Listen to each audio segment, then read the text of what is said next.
It's Deborah Coulter. For this chapter, I chose questions 2 and 4.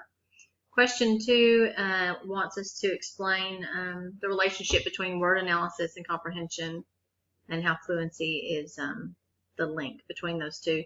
Fluency in our text is defined as the ability to read connected text rapidly, smoothly, effortlessly, and automatically with little conscious attention to mechanics of reading like decoding. And kids don't develop fluency until they've just had repeated exposure to reading. But here's my sweet little representation of how, here's the island of word analysis, nope, over here, and the island of comprehension, but the two don't ever meet up until you have a bridge, the fluency bridge, to make it all work. My other question is number 4.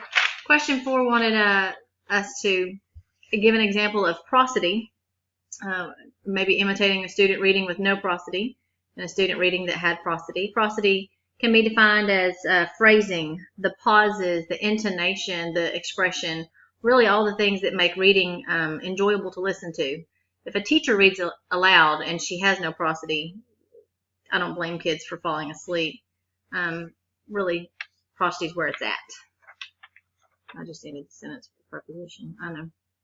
So one of my favorite texts is Dr. Seuss, Of the Places You'll Go, and there is nothing more painful than listening to a child read a Dr. Seuss book who hasn't yet developed fluency or prosody, because there's just no point. Dr. Seuss is meant to be read with some fluency and some rhythm.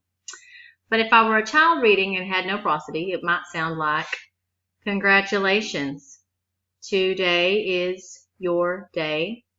You're off to great places. You're off and away. You have brains in your head. You have feet in your shoes. You get the picture. It's awful.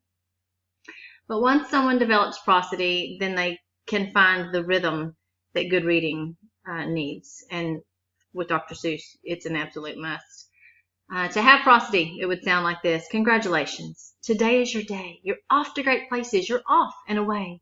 You have brains in your head. You have feet in your shoes. You can steer yourself any direction you choose. You're on your own and you know what you know. And you are the guy who'll decide where to go.